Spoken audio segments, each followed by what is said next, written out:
If you guys are in the market for a lightweight single bike rack that can actually hold up to 100-pound e-bike and comes with a ramp that stores on the rack, this one is a pretty good deal. The Kravit Cyber Rack E1 is a pretty sweet rack. Let's hook it up to my truck, give it a test run, and see how it holds up. Now, this particular rack is only going to work with a 2-inch receiver.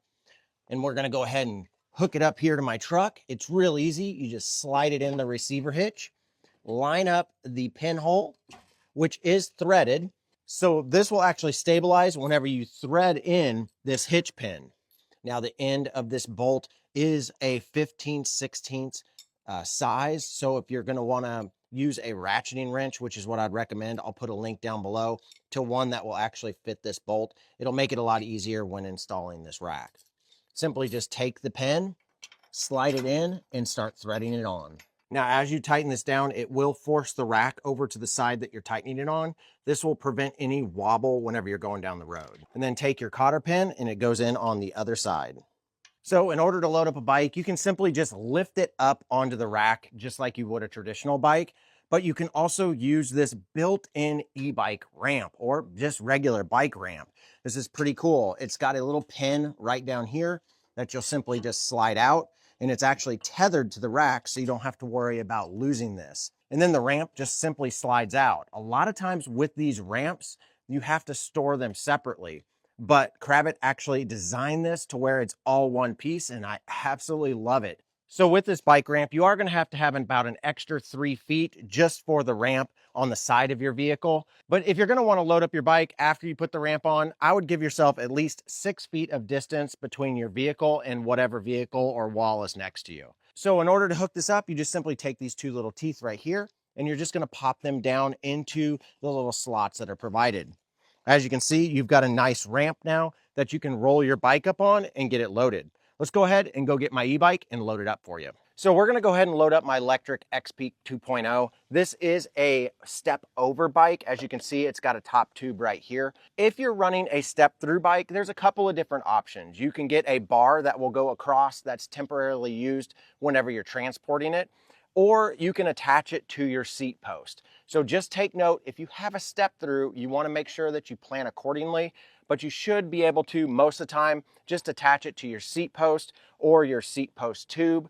But if you have a step through, that's how you're going to have to do it unless you buy one of those cross braces that'll go on here. If you have a step over, you have lots of options for attachment. Now do take note, this is a fat tire bike. This has 4-inch wide tires that are 26 inches, and this rack can handle much bigger than this. It can handle up to a 5-inch tire, but you do want to make sure that your overall wheelbase is no more than 50 inches on whatever bike you own. Now, whenever you go to load up your bike, you just want to make sure you have a couple of things ready. You want to have this strap open and ready to go. So just kind of put that to the side here. And then you're going to want to lift up this arm is what I recommend. Leave this where it's variable so you can slide it up and down. And then you're going to want to have this particular attachment loose also so your tire can slide up in there. So let's go ahead and let's roll up the electric X-Peak 2.0. Simply just line up your front tire, start pushing it up, line up your back tire. What I like to do is just push up on the seat and just start rolling it on. Get it over that tire holder right there. And then you're going to want to reach around here and actually slide up this arm. Make sure your pedals aren't in the way like they are with mine. But once you've got this up, you can then attach this to whatever bar you're wanting to attach this to. Right here, it looks like it's going to work really well with my seat tube. And then after we've got this kind of ratcheted down, you're going to want to make sure you tighten this lever back here. Then we can go ahead and start strapping down all of the tires. We can move our wheel chock accordingly to make sure that it's in the proper position. And also take note that the wheel chock needs to be in the front of the tire. So you're going to push this up against it just like this, causing it to have enough pressure. Then you're going to lock down the latch. And like I said, once you have this set, you're not going to have to set this again. Then we can take our strap for our wheel, simply thread it through, and then put it through there and pull it tight.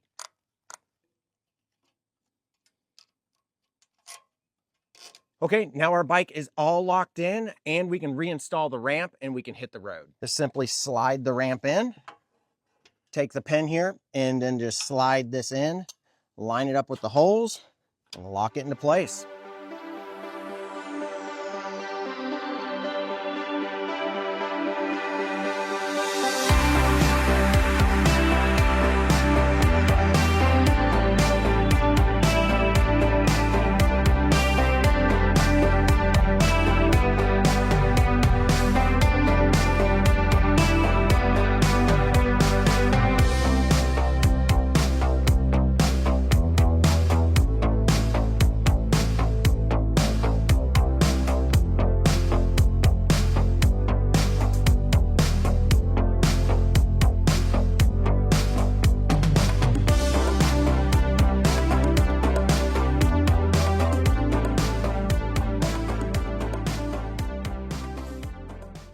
So there you go. That's how easy it is to use the Kravit CyberRack E1. This bike rack is super handy in my opinion. Having the e-bike ramp stored on there, having a threaded hitch pin, and being able to hold up to a 100-pound e-bike. I think this is a pretty good deal for anybody who has just one bike that they want to tote around.